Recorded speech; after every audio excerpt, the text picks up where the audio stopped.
வணக்கம். ரொம்பவே எதிர்பார்த்து பேசப்பட்டு வந்த பட்ஜெட் 2025 ஃபைனலாக தாக்கல் செய்யப்பட்டுருச்சு.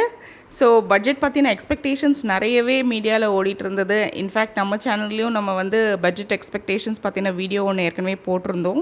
அதில் நம்ம சொல்லியிருந்த எக்ஸ்பெக்டேஷன்ஸை ஓரளவுக்கு மீட் பண்ணக்கூடிய அளவுக்கு இந்த பட்ஜெட்டில் அறிவிப்புகள் வெளியிட்டாங்க ஃபினான்ஸ் மினிஸ்டர். ஸோ இந்த அறிவிப்புகளை பற்றி தான் நம்ம இந்த வீடியோவில் டீட்டெயில்டாக பார்க்க போகிறோம். So income tax slabs revise பண்ணியிருக்காங்க. வாங்க டீட்டெயில்டாக என்னென்ன ரிவிஷன் அப்படின்றத பார்த்துடலாம். பேசிக்லி பார்த்தோன்னா நியூ டேக்ஸ் ரெஜிமில் இன்கம் டேக்ஸ் ஸ்லாப்ஸை ரிவைஸ் பண்ணியிருக்காங்க.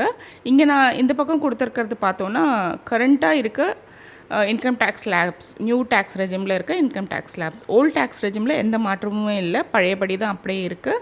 ஆனால் நியூ டேக்ஸ் ரெஜிமில் டேக்ஸ் ஸ்லாப்ஸில் ரிவைஸ் பண்ணியிருக்காங்க. ஸோ ரிவைஸ்ட் டேக்ஸ் ஸ்லாப்ஸை இங்கே நம்ம பார்க்கலாம்.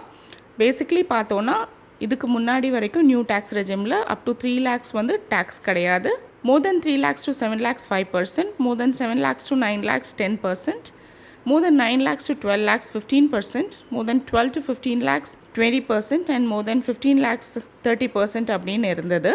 இப்போது இந்த 3 lakhs அப்படிங்கிற எக்ஸம்ஷன் லிமிட்டை 4 lakhs-ஆக இன்க்ரீஸ் பண்ணியிருக்காங்க. So 0 to 4 lakhs annual income இருக்கவங்க எந்த டேக்ஸும் பே பண்ண தேவையில்லை. 3 to 7 lakhs-ஆக இருந்த ஸ்லாப் இப்போது 4 to 8 lakhs-ஆக அதிகரிக்கப்பட்டிருக்கு. அடுத்தது 7 to 9 lakhs-ஆக இருந்தது 8 to 12 lakhs ஆக்கப்பட்டிருக்கு.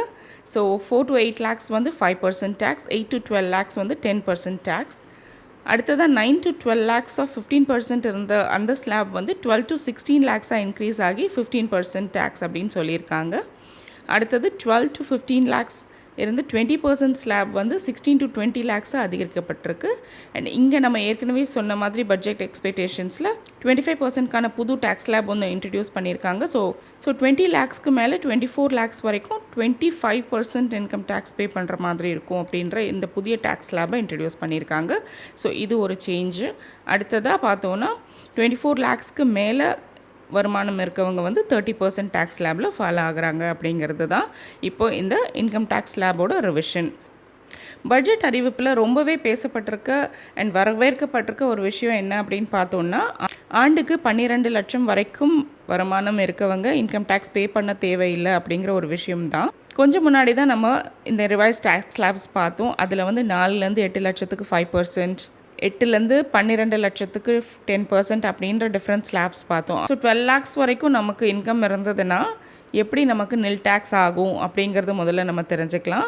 செக்ஷன் 87A படி டேக்ஸ் ரிபேட் அப்ளை ஆகும். இது ஏர்லியராக 25,000 அப்படின்னு இருந்தது இந்த டேக்ஸ் ரிபேட் அமௌண்ட். அதை இந்த பட்ஜெட்டில் 60,000-ஆக இன்க்ரீஸ் பண்ணியிருக்காங்க.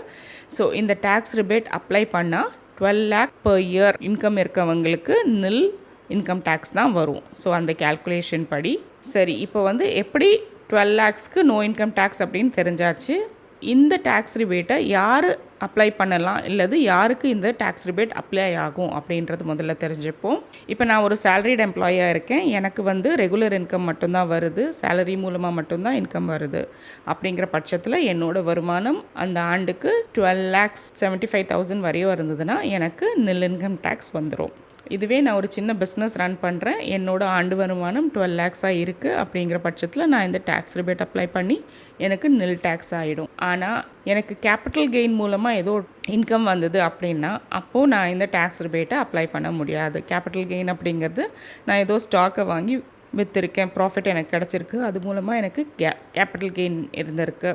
இல்லை நான் மியூச்சுவல் ஃபண்ட்ஸை வாங்கி விற்றுருக்கேன் அந்த வருஷத்தில், எனக்கு அது மூலமாக கேபிட்டல் கெயின்ஸ் இருந்திருக்கு. இல்லை ஒரு ப்ராப்பர்ட்டியை நான் வாங்கி விற்றுருக்கேன் அந்த வருஷத்தில், ஸோ எனக்கு அது மூலமாக எனக்கு கேபிட்டல் கெயின் இருந்திருக்கு. ஸோ இப்படி ரெகுலர் இன்கம் இல்லாமல் கேபிட்டல் கெயின் மூலமாக இருக்க இன்கம்க்கு இந்த ரிபேட் அப்ளை ஆகாது அப்படிங்கிறது தெளிவாக ஃபினான்ஸ் மினிஸ்டர் அவங்களோட ஸ்பீச்சில் சொல்லியிருக்காங்க.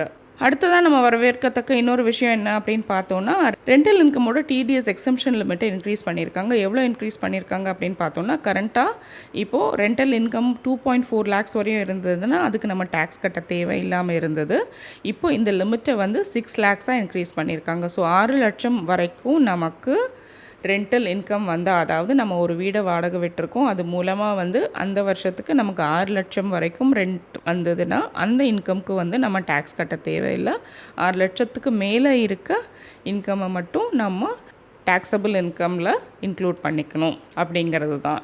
ஸோ இந்த 2 அறிவிப்புகளுமே நார்மல் டேக்ஸ் பேயர்ஸான நமக்கு ஓரளவுக்கு டேக்ஸ் பெனிஃபிட்ஸ் கொடுக்கும். பட்ஜெட் 2025ல் சொல்லியிருக்க இன்கம் டேக்ஸ் ஸ்லாப் ரிவிஷன் பற்றியும் ரெண்டல் இன்கம் இன்க்ரீஸ் பற்றியும் இப்போ உங்களுக்கு கிளியராக புரிஞ்சிருக்கோன்னு நம்புகிறேன். இந்த பட்ஜெட் பார்த்தீங்கன்னா மற்ற விஷயங்களை நம்ம வரும் வீடியோக்களில் பார்க்கலாம். இந்த வீடியோ உங்களுக்கு பிடிச்சிருந்தால் லைக் பண்ணுங்கள், கமெண்ட் பண்ணுங்கள், உங்கள் ஃப்ரெண்ட்ஸ் அண்ட் ஃபேமிலியோடு ஷேர் பண்ணுங்கள். நம்ம சேனலுக்கு சப்ஸ்கிரைப் பண்ணுங்கள். தேங்க்ஸ் ஃபார் வாட்சிங்.